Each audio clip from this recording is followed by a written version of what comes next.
As of recently, we haven't gotten too much info on Hytale other than the beautiful weekly postcards on Twitter. But maybe we don't need to wait till the future to get more information. Instead, let's look into the past. Many big Hytale fans may have heard of Vintage Story, a game that first came out in 2016 and has been updating since. At first glance, this game looks a lot like Minecraft in terms of graphics and even gameplay, and well, yes, it is also a survival game. It has much more depth and challenge than Minecraft. But what some people don't know is that a lot of the game's engine was made by a guy named Tyron, who used to work for Hypixel Studios back in 2015.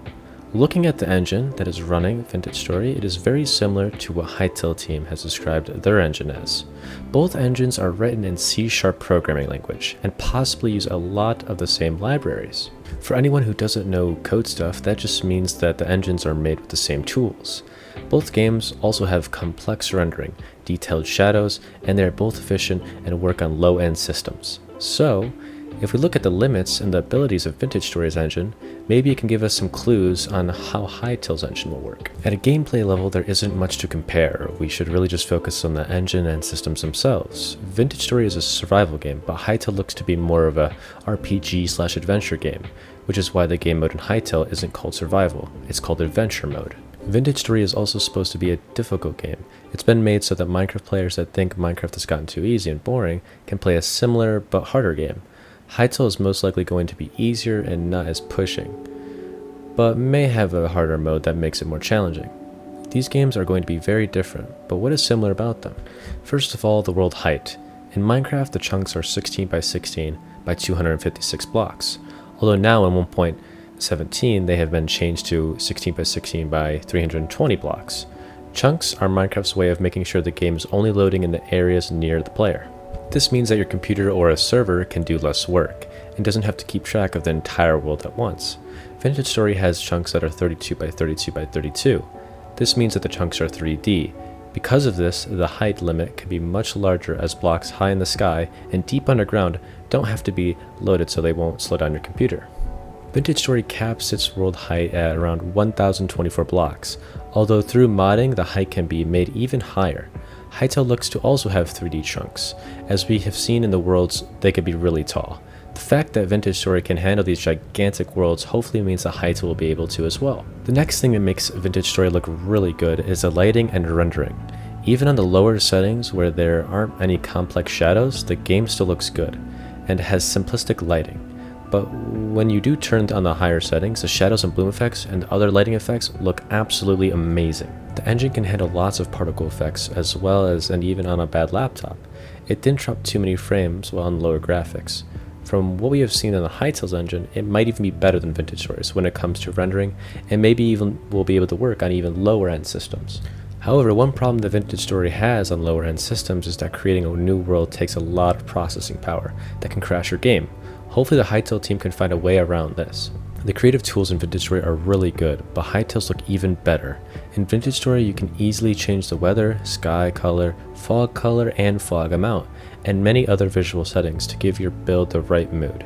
These seem similar to Hytale's tools and really easy to use. Hytale seems to have improved on these creative tools even more, as it has easier texture changes and copy and paste tools. If Vintage Story's limited tools feel good, Hytale's will probably even be better. Vintage Story does a pretty good job at organizing the creative inventory. Similar to Hytale, it has tons of blocks. There are many versions of even super simple blocks like stone. Hopefully Hytale won't have this problem as much as Hytale will allow you to change the color tint of blocks. This seems to be done separately from the inventory, so it won't be a different texture. Other than that, Vintage Story's creative mode is well made, which is a good sign for Hytale. The Hytale team seems like they want to put even more emphasis on the sandbox and content creation side of the game. Modding in Vintage Story is also pretty easy, at least much easier compared to Minecraft. The tools that Vintage Story uses for modding don't really compare to Hytale's much better creator tools, but even with Vintage Story's limited tools, it is still easier for newcomers to add new items and features into the game, and maybe this will be similar to Hytale. Having a low bar for entry when modding in Hytale will make it easier for new people to get into modding, and make it easier for modders coming from Minecraft and other games to quickly pick up on the tools and start creating. Of course, both games will still require experience in programming and art, but it'll at least make it easier to get through the boring setup process. All items, mobs, blocks, and assets are stored in a JSON format. This is an easily readable text format that even people with not much programming knowledge can easily understand. This also means that players can easily change and mess around with the existing blocks and mobs to make their own.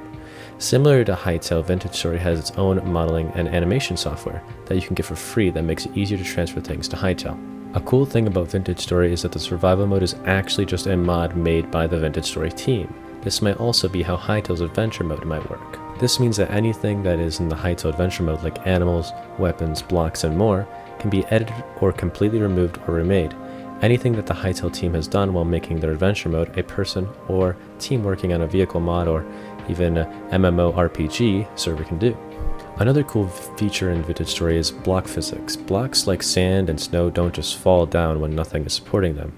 They slide down slopes, which allow them to create avalanches and sweep unexpected players away. Even if Hytale doesn't have this feature in the adventure mode, the engine may have the ability to handle this, and modders may be able to add it in. A lot of the particles in Vintage Story have cool physics as well. Smoke from fires can block in the wind, and water can splash around and form bubbles.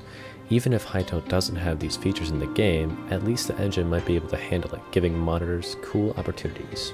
That is most of the comparisons that we can make between Vintage Story and Hytale. These games are really different. Similar to comparing Hytale and Minecraft, it isn't really accurate to call Vintage Story a clone of Minecraft or Hytale.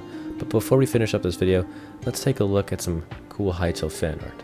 This first piece of fan art by Hoshi, they made their own money system in a fully working Hytale inventory. The gold pieces look great and the money sacks also look really nice.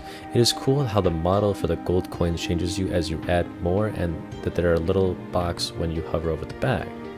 Now remember, this isn't from the game itself. We don't know what the economy in Hytale's adventure mode is yet, although we have seen gold coins.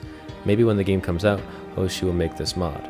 The next piece of a fan art is from Fire on Twitter, and they made a nice Hytale style pumpkin pie. Well, this is a simple little model. The texturing on it is absolutely amazing, and it looks like it would fit into Hytale perfectly. The addition of a little whipped cream on top really brings the whole model together.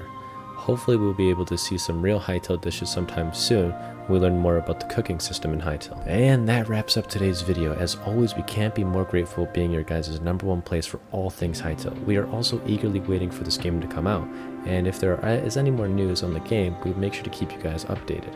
Make sure to like and subscribe if you enjoyed this video, and be sure to join our Hytale News Discord to get pinged whenever there is Hytale content. You can also find us over on Twitter at Hytale News YT, where you can get instant updates on Hytale news and fan art around the community. And now, my name has been Aunsity, this is Hytale News, and we'll see you all in the next video. Take care. Bye-bye.